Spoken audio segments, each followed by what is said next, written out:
nous-mêmes, on en était conscients et je pense qu'il faut vraiment pas être lucide pour se rendre compte de. J'allais dire un mot dur, mais enfin, du très mauvais match qu'on a fait. Donc, dès la fin du match, dans les vestiaires, on s'est dit les choses avec le coach. Et même dans ce début de semaine aussi, parce que c'est pas normal quand on joue contre une équipe, on va même pas parler de classement, mais qu'une équipe qui se retrouve à 10 et à 9, sachant qu'on mène 1-0, de faire ça. Donc oui, on était conscients et oui, on en a parlé pour répondre à votre question. Les joueurs sont conscients, je suis conscient de ce manque.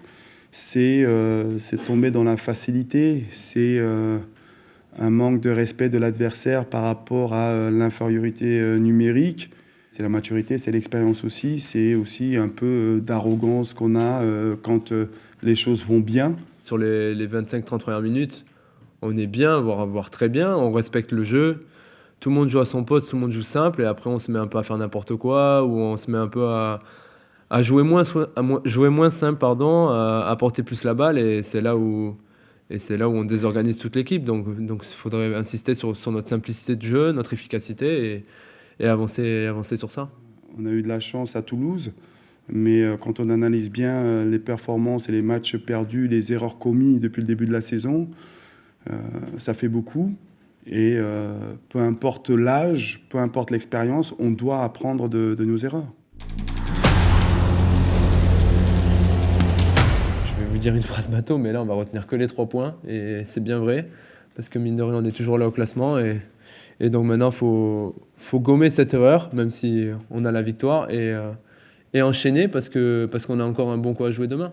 C'est justement là où il faut prendre conscience qu'il faut arrêter de passer au travers des matchs et prouver qu'on est ambitieux tout simplement, et parce que je pense que ouais, il y a quelque chose à jouer mine de rien, donc faut arrêter de chercher des excuses, et il va falloir qu'on y aille tout simplement.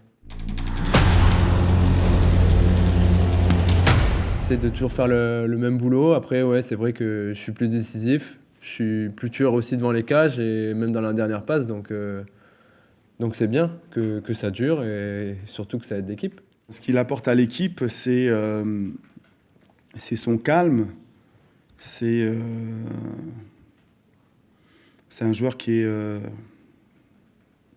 fiable, c'est un joueur qui mettra toujours le collectif avant lui. C'est quelqu'un qui se plaint jamais. C'est un bon exemple, Pierre. C'est quelqu'un de positif. Il peut être râleur de temps en temps, mais c'est quelqu'un d'agréable, quelqu'un de positif. Dans cette équipe, je fais partie des plus anciens, entre guillemets, donc forcément, j'essaie aussi de montrer l'exemple, que ce soit aux entraînements ou en match, parce que c'est vrai qu'il y a quand même des plus jeunes, donc ouais, peut-être que j'ai franchi un cap sur ça, sur la maturité, donc que ça dure. C'est quelqu'un qui fait pas de bruit. Et en général, dans notre métier, on aime, ou vous aimez les grandes gueules, entre guillemets, quoi. Et que lui, c'est quelqu'un qui vit sa vie tranquillement, sans faire de bruit, mais ça l'empêche pas d'être ambitieux.